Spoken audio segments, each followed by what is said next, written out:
welcome back to the channel. Now, this is a nighttime edition. It is like basically 10 o'clock p.m. But this is a segment where Lily spends money on unnecessary things. Now, let me preface this with a story, okay? Story time, shall I say. While taking the MCAT, y'all already know, if you've been keeping up with me on TikTok, keeping up with me in general with life, you know that I just got finished retaking, I should say, my MCAT exam. And it's a lot, okay? So in my mental crises, in my mental dilemmas, I decided to buy a Creatista Plus machine, okay? The heck was I thinking? Now, before you freak out and say, Lily, that is literally a $650 machine. You're broke. What are you doing? I know, girl. I know. I thought the exact same thing. But let me enlighten you. I actually found a Creatista Plus machine on Facebook Marketplace for $310, okay? Better yet, I bargained with them to get the machine for $230. So, very, very new looking Creatista Plus machine for $230. Now, I know some of you out there have been skeptical about buying, your coffee machines, your espresso machines from Facebook Marketplace. So I did want to do this segment, showing you guys my journey with it. And I can show you guys in video format now how I'm going to clean the machine. We actually just picked it up an hour ago after working out, so I apologize if I'm a little bit grody. But I'm gonna take you through it. We're gonna get through this, sister. We're gonna descale it. We're gonna clean it. We're gonna make her look beautiful. And then we're going to have coffee with it tomorrow morning because I don't want to do all this tomorrow morning. So let's get into it. Okay, y'all. So here is the setup, okay? This is not my Chanel bag. I just want y'all to know that. The people that I bought it from, they were grad students at at Hopkins over here. They were nice enough to give me a descaling solution with the machine and a bunch of pods that they have not used. I think they're third-party pods, if I'm not mistaken. So let's get into that first. So what do we have here, children? It looks like we have this extremely dark roasted pizza espresso. And like I said, I've been wanting to get more into third-party original line brands. I've been wanting to get more into Pete's Coffee because they do have some good ones. I don't know about an extremely dark roast like this. So we'll put that to the side, okay? Let's see. Okay, so this is actually the one that I got. That's funny. This is actually the one I got when I first bought the other machine that I have right now. Just to try it out to make sure it works with the pods. Definitely not my favorite espresso. I think it's complex though, which is really nice. And I'm excited to try out the ristretto setting on this machine, which is actually what it will be used for, which is amazing. So, and then they also have another Intensity 11. God, these people really like dark coffee. They're like the complete opposite of me. Okay, so along with these coffee pods and the descaler, that is what came with this. And this is going to be amazing because I'm going to be honest with you guys. It's a beautiful machine, but as you can see, like, it's pretty dirty. They did not clean the drip tray before giving it to me. I found out that there were still pods in here, which is, you know how I feel about that. So we need to give this girl a nice little cleaning, a nice little descaling, and I'm going to take you guys through this. I'll probably somehow time-lapse it. You can see my reflection. I need to get my nails redone. But yeah, so it'll be good. It is in the champagne color. It's definitely not my color of choice for the coffee bar, but honestly, like, $230 for a $650 machine was an absolute steal. And I've been wanting to get more into manual espresso making anyway, so this is really just another outlet for me to try latte art, still keep up with my original line pods because I do really like the original line a lot. I've become more into the original line and highly recommend it for people that really just enjoy coffee shop level espresso, because the Vertuo machine really does do a good job at making espresso and regular cups of coffee, but I think that's definitely more of like a transition machine for people that maybe want to go from a Keurig or something to just having all different types of cup sizes. I definitely am more of an espresso gal, so this is going to be a real treat for me. So let's get into the settings on the machine. It looks like they have a ristretto setting, which I've been wanting, an espresso setting, a lungo setting, so just like the one on the other original line I have. They also have a flat white and cafe latte. I think these are the milk settings. Okay, cappuccino, latte macchiato, milk, steam purge, maintenance. That's probably where the descaling is in the settings. Let's see. Oh my god, you can change the screen brightness. Oh, that's really lit. I'm not even gonna lie, guys. That's really lit. I'm sorry. Sorry about it. Okay. So this is where the descaling action comes in. Now, before I even start descaling, I'm gonna be honest with you. Like, you guys can see, this needs cleaning. So I'm gonna go clean this, and we'll be right back at you guys. Okay. So sorry. I also forgot that they did give us a milk pitcher. It definitely feels like it needs to be cleaned. It just has a very thick layer of dust. She did say they put it in storage because it's been on Marketplace for a few weeks now. So yeah, it came with a lot of things. It came with everything that basically came with the packaging, which is really nice, plus some extras. So for $230, I think this was a complete steal, despite the fact that I will have to clean it very thoroughly. So, okay. So first I have a solution of bleach, and then that's heavily diluted with water. And then we have some dish soap, regular antibacterial dish soap. I'm gonna use this buffing bar that we have, this kind of like buff sponge, whatever, and do kind of like, you know, a light layer of cleaning on top with this, then maybe spray it down with like an antibacterial solution from Method. And then I'm going to use a metal polish I use for our stainless steel appliances on top of it, just to give it like a nice little layer of cleaning. I'm a little bit neurotic about cleaning, especially when it comes to just like, I'm a little bit of a germaphobe. One of the reasons I'm going to medical field, like, as you could say. So I also am putting the milk pitcher, it looked fairly clean, but I am gonna put it, I put it in the sink with some bleach water that's also diluted, and then some dish soap, and then I'm probably gonna put it in the dishwasher even after that, but that's just me. So let's get to it.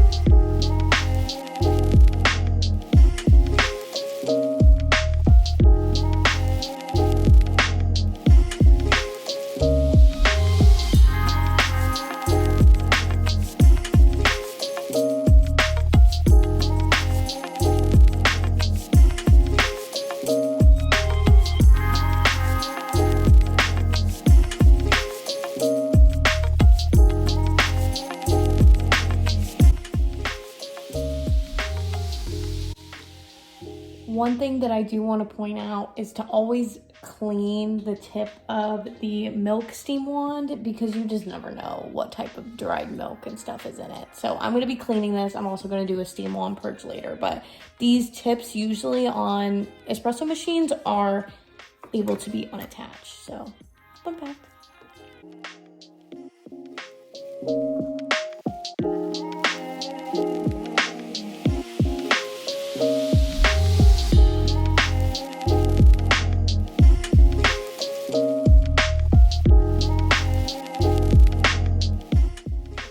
So I finally got done cleaning it off, the body anyway, and polishing it a little bit. I think it looks absolutely fantastic for a used machine. Now that's, you know, for the body of machine, but we have not even gotten to the accessories here, which all desperately need to be cleaned, possibly even dishwashed in some of these cases. I think that all of these parts can technically be dishwashed, but I don't think, like, I would like to have my coffee tomorrow morning, as selfish as that is. So I think I'm going to just like hand wash these with, you know, some bleach solution as well as dish soap. And then rinse them really thoroughly, and we'll do that. But as you can see, I filled up the water tank with bleach water and some dish soap, and I'll rinse that out really well. And then we're going to go through the descaling process. So yay!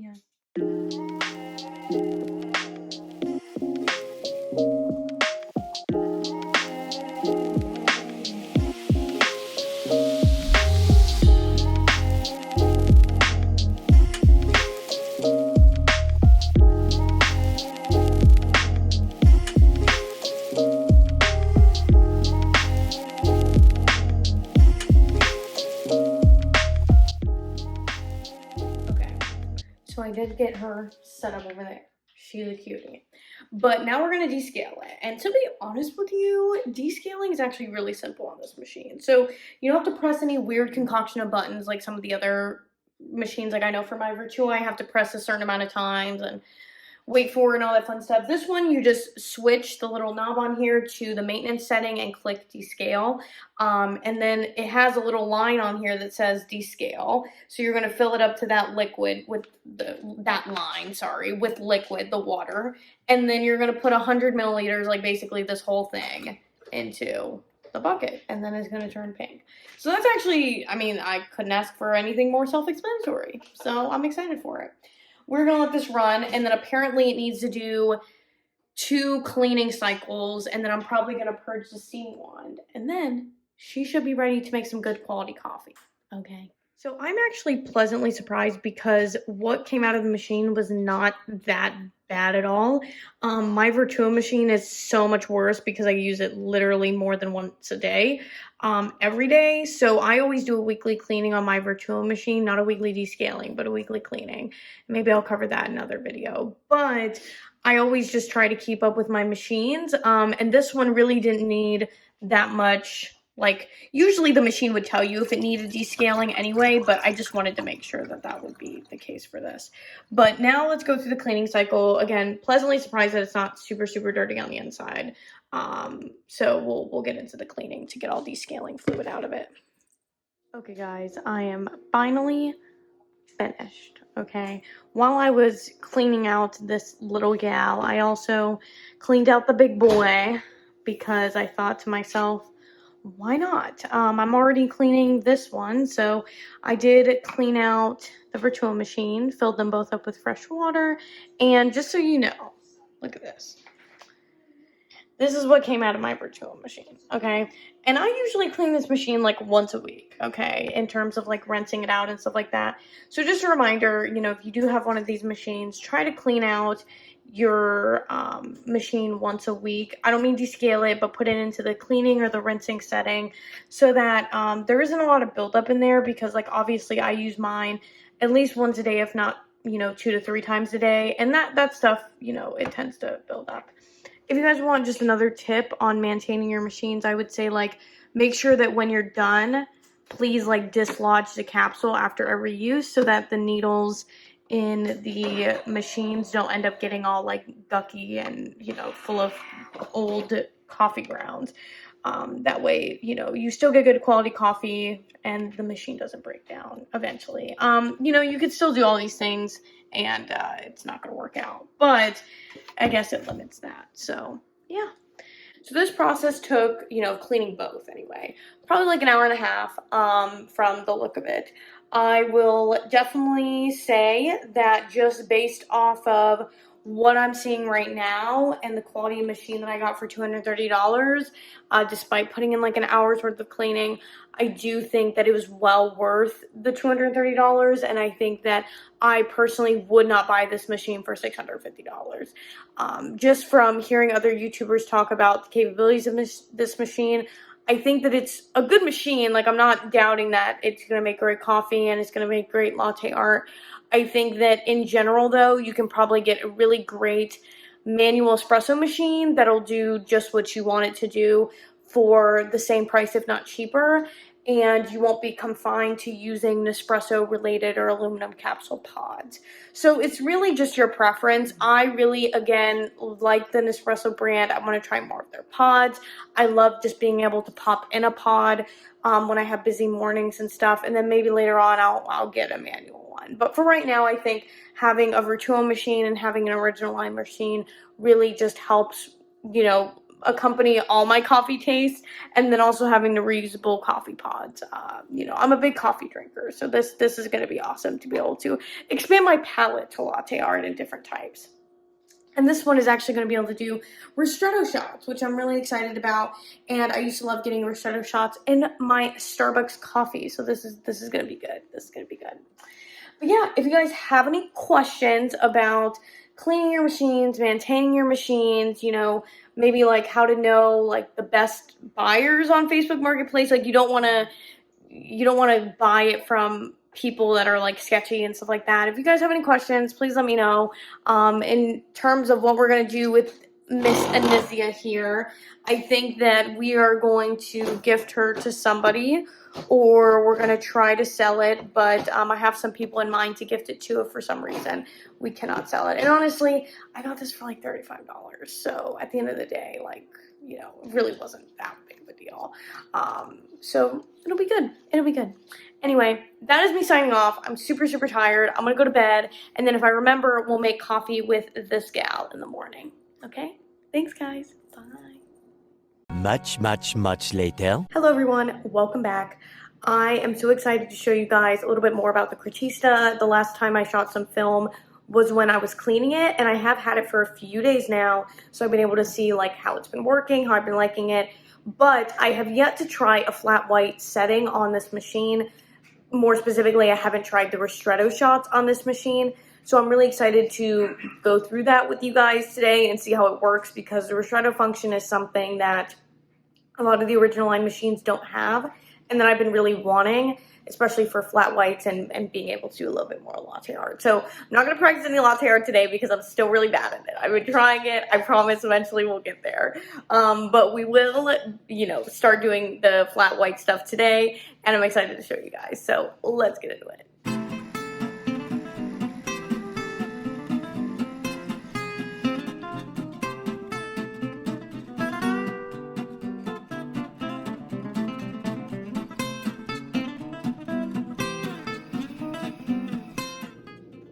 Okay, guys, we made a flat white. Let's try it. That slaps. That is so good. Y'all, that is so good. I used an ube syrup with that, and I can link that down below. It is from Torani. It's a little bit of a weird syrup, but it does taste fantastic in a hot drink. I've yet to try it iced, but I can let you guys know how I review that later on. Maybe on my TikTok, if you guys can check it out. Again, have a TikTok, do daily recipes on it. I'm actually doing one today for TJ's birthday. I made him a salted caramel macchiato. Happy birthday, TJ. So yeah, ube syrup is pretty good. Review it iced later. I also put soy milk in the flat white because I thought it would be a little bit of a fattier, I don't even want to say fattier because it's really not going to be a lot fattier. It's really just thicker than like almond milk and cashew milk. It's less watered down. So I did do that steamed with a little bit of French vanilla syrup that's sugar-free from Torani, because I think that hot unsweet soy milk is a little bit plantier tasting than most. So I definitely wanted to take away from that plant taste in hot form by adding some French vanilla syrup. Overall, love this flat white. I think the texture of it resembles a flat white a lot, which I really enjoy, especially with the ristretto shots. I think it turned out really well. I will say, just like a heads up about the machine, I do think because the machine automates your frothing, so like you don't have to hold it a certain way like maybe a barista does at like Starbucks or another local coffee shop. They don't have to know the technique, and you don't have to know the technique if you're using the machine of frothing milk or steaming milk, which is really nice for the beginner who just wants cafe level coffee. I personally like to do manual frothing because I think it allows me to froth or steam alternative milks a little bit better than like this automated machine would. So just keep that in mind. And if you want an authentic flat white from Starbucks, like let's say you go specifically to Starbucks for their flat whites, you might want to get a fattier milk. You might want to get whole milk. You might want to get maybe a breve, half and half, something along those lines, because you are not going to achieve the nice level of flat white foam that they would have, or like the latte art involved in flat white drinks, if you use a plant-based milk in this machine. That's just my experience. Maybe I'm not getting the specific type of plant-based milk that it'll allow. I tend to get the less sweet alternative milk, so the unsweet soy milk, the less sweet oat milk. So maybe if you get a fattier oat milk, it might help with that, or a sweeter oat milk. But truthfully, I think that overall, like, it does make a really good cup of coffee. And if you guys are looking for a way to manually, you know, froth your own milk or steam your own milk using a pitcher and like one of those steam wands, I think you should just gear towards getting a manual machine. That is my take on it. I really still love having this machine. I do love the original iPods. I don't think that this was a disappointment at all knowing this, but I do think later on I might want to invest in a more manual machine, just because, you know, I do like to froth my own milk and stuff like that. And I do like to try out different milks and stuff. So yeah, really, really enjoy this machine so far. Highly recommend it. I don't know if I would $650 recommend it. I don't think you should go out right now and buy the newest, you know, Creatista Plus machine that there is out there. I'm just going to, you know, be straight up with you guys. I think that you should wait until this goes on sale. Even on Amazon, they tend to have it for like $400, $450 during holidays. They might also have it, again, Facebook Marketplace. That's where I got mine. And don't be afraid to bargain with people, okay? I bargain with people all the time. That's what a girl got to do to save some money. So definitely buy this machine cheaper than it is retail value wise. I just don't think, like, if you're gonna pay $650 for a machine and you're like me and enjoy manual frothing, you know, using the techniques, really, you know, making an event out of coffee making every day, because that's what I like to do. I think if I were to spend $650, I might as well go and buy myself like a Breville Barista Express or some other manual type of machine. That is just my take on it. If you guys want a simple cup of coffee every single morning, hop in like an authentic espresso pod from Nespresso, and then using the bars pressure system on the machine like this original line machine does and like every original line machine does, I think that this is going to be your best bet. It makes everything so simple, and I think that for cafe level coffee, you'll have it in minutes in your home. So yeah, that is all I have for you guys today. And I sincerely hope you guys have a great rest of your week. I'm excited to keep you guys updated on my journey in coffee making in the next couple weeks. And happy sipping. Bye, guys.